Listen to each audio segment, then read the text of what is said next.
Then, as he went out of the temple, one of his disciples said to him, Teacher, see what manner of stones and what buildings are here.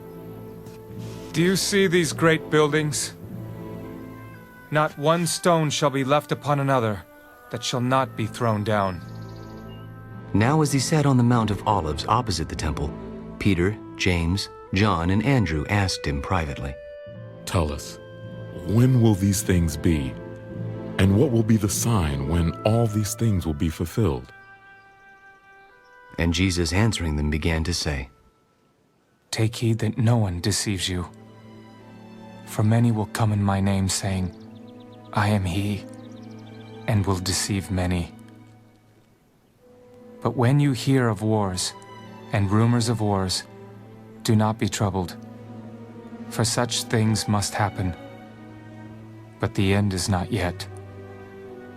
For nation will rise against nation, and kingdom against kingdom, and there will be earthquakes in various places, and there will be famines and troubles. These are the beginnings of sorrows. But watch out for yourselves, for they will deliver you up to councils, and you will be beaten in the synagogues. You will be brought before rulers and kings for my sake, for a testimony to them. And the gospel must first be preached to all the nations.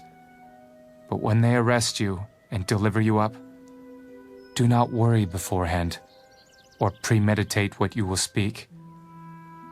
But whatever is given you in that hour, speak that, for it is not you who speak, but the Holy Spirit.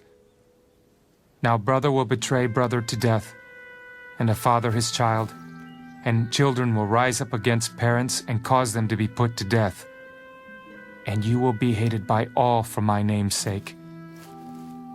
But he who endures to the end shall be saved.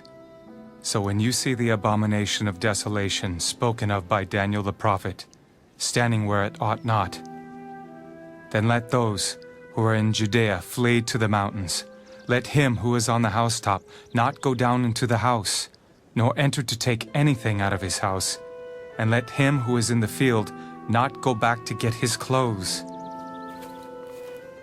But woe to those who are pregnant, and to those who are nursing babies in those days. And pray that your flight may not be in winter. For in those days there will be tribulation, such as has not been since the beginning of the creation which God created until this time, nor ever shall be. And unless the Lord had shortened those days, no flesh would be saved. But for the elect's sake, whom he chose, he shortened the days.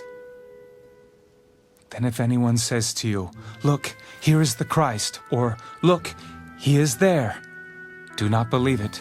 For false Christs and false prophets will rise and show signs and wonders to deceive, if possible, even the elect. But take heed. See, I have told you all things beforehand. But in those days, after that tribulation, the sun will be darkened, and the moon will not give its light. The stars of heaven will fall, and the powers in the heavens will be shaken. Then they will see the Son of Man coming in the clouds with great power and glory. And then he will send his angels and gather together his elect from the four winds, from the farthest part of earth to the farthest part of heaven. Now learn this parable from the fig tree. When its branch has already become tender and puts forth leaves, you know that summer is near. So you also, when you see these things happening, know that it is near, at the doors.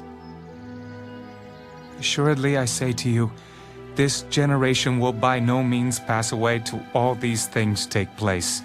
Heaven and earth will pass away, but my words will by no means pass away.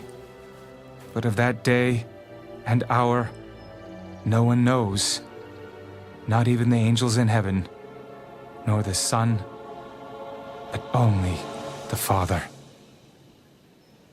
Take heed, watch, and pray, for you do not know when the time is. It is like a man going to a far country, who left his house and gave authority to his servants, and to each his work, and commanded the doorkeeper to watch. Watch, therefore, for you do not know when the master of the house is coming, in the evening, at midnight, at the crowing of the rooster, or in the morning, lest, coming suddenly, he find you sleeping. And what I say to you, I say to all: watch.